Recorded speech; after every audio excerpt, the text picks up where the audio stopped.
time I think you know, and welcome back to East Yorkshire. For those of you that are new to the channel, this Cities Skylines series is inspired and modeled after the city of Hull in the United Kingdom. In this video, we'll be adding what our new city craves, its first residential neighborhood. I had started recording some of this footage before the initial video came out because I always find it really important to get some housing down early in a build, especially with the decent number of commercial buildings already put down in the city center. Not only is the game screaming for it, but I want to start seeing the traffic and the movement and vibe of the young city. Before we dive in, I just wanted to shout out everyone who watched the first video and who liked and subscribed. No one should expect success overnight, so I kept my expectations low, but the response was overwhelmingly positive, so thank you.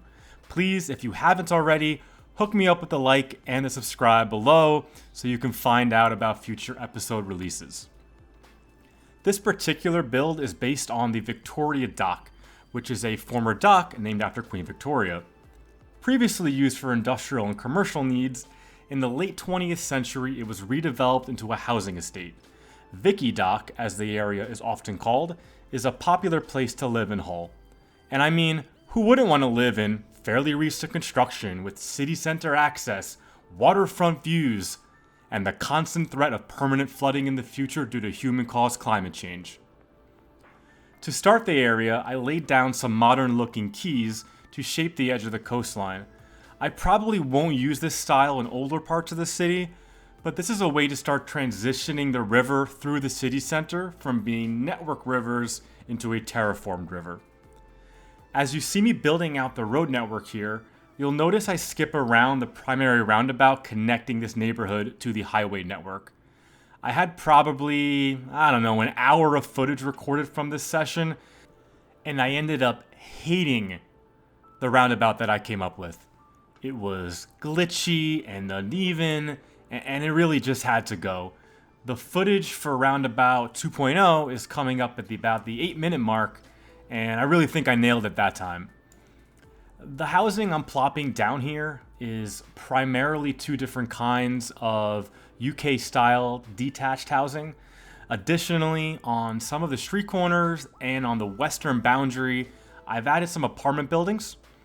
The dock area in real life is a mix of all these things and is just so much bigger than the area that I've built here due to scaling. So I wanted to make sure that I was able to fit in some of that dense housing as well, alongside the more individual homes with driveways in front of them. In a future build, I will have to decide whether or not to expand this residential area slightly more to the east or not, before I transition that area into a more heavy industrial use. For now though, I'm happy with the amount of housing that's gone in. To the western boundary of by the river though, you will see a small parking lot going in.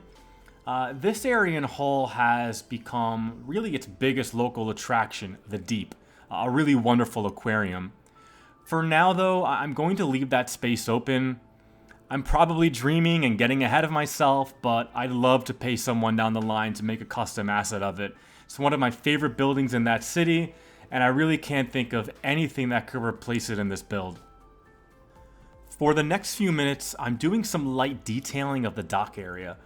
When I initially built the first scrappy roundabout, I surrounded it with my usual generic tree brush, but I really felt that it looked too basic and not unique enough for this city.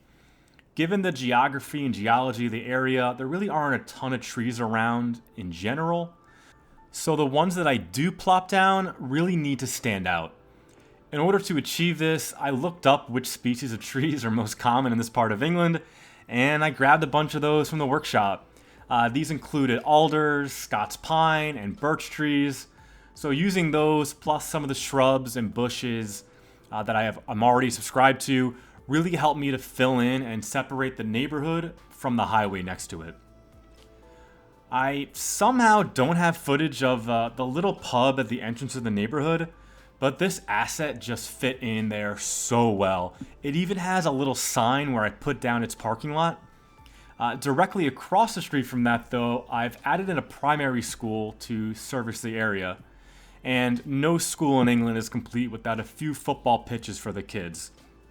I decided to build these myself since the existing assets I have were too big. A few of the lines here are crooked and overlapping, but please don't worry, you'll see it all fixed up in the live play. Mostly though, I'm just psyched to be putting in football, or soccer if you prefer, stuff all over the city. For me, growing up in New York, I was always more of an American football and baseball fan, Giants and Yankees if you're curious, but living in the UK made me fall in love with the beautiful game.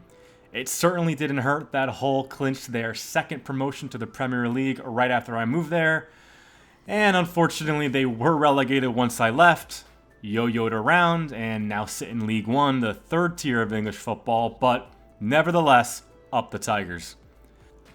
One of the builds I'm most looking forward to in the future is the football stadium, the full-size one, the big one. That and the area west of the train station are going to look quite different from how they do in real life, and it's really going to be a good opportunity for me to get a little bit creative and develop a football stadium that really fits in better with the surrounding environment, as opposed to the one in real life, which is much more modern and is quite separate from a lot of the other parts that surround it. The remainder of the detail that I'm doing here includes privacy fence networks surrounding the individual houses and ploppable pavements for the driveways. I also threw in a small waterfront seating area with a swing set. I have grabbed a UK garden, which is what they call their backyards in the UK, a prop set, and let's see how much extra detailing I do before I record the live play. I'll definitely call out whatever I change there, but other than that, the houses that do face the waterfront, I have treated a little bit differently. I've added in some hedges in order to kind of protect them from the wind and the elements, and I think it gives that area a nice bit of differentiation. And overall, as I've mentioned before, my goal is to not go crazy heavy on detailing, but I'm really happy with how this area looks overall, and I will definitely be tweaking and adding a bit to it in the future. Alright, it's finally roundabout time. To make sure I ended up with a nice round shape, I built this cross shape in the middle to start.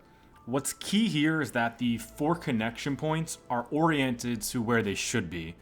This lets me build a roundabout in a way that has the highway portions exit onto 3-lane roundabout roads, while the other 2 sections from the local roads empty onto a 2-lane roundabout. Thankfully, the fantastic UK Roads project handles this beautifully, and it actually adds in some really nice directional arrow signage around the interior of the circle.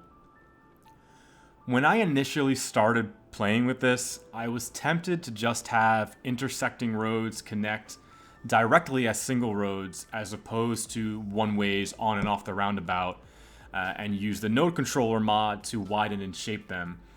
The problem there was that I really wanted those concrete island medians in between all the roads. Now, this can be done manually, but it's really tedious and it doesn't really react well if you ever in the future need to tweak or change things about the road layout.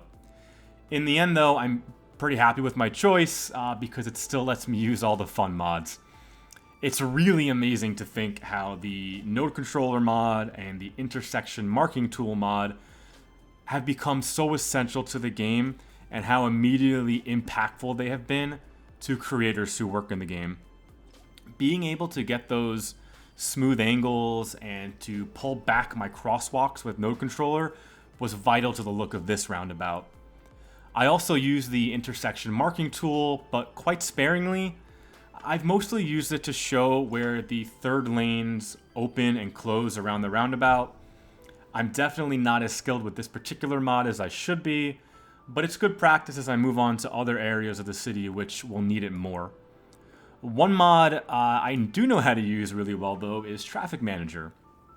I've used that to connect all the roads together to make sure cars and trucks follow proper routes and don't switch lanes too much, but it's also let me adjust parking and travel speeds on the highway since I'm not using actual highway assets through the city center. Also, all of the lane arrows you can see being added, I've done all that by hand.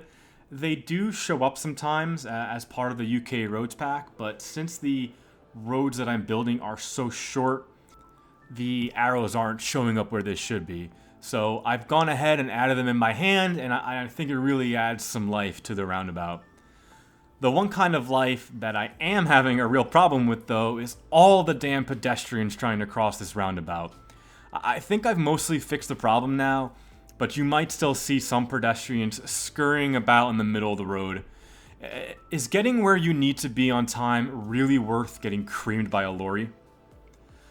To further help combat this, I've added in some temporary pedestrian crossings of the river, which aren't even being used. Definitely going to be messing around with this a bit off camera, and hopefully we can get that solved and, really make there be some nice pedestrian movement between where they live and where they're working and shopping.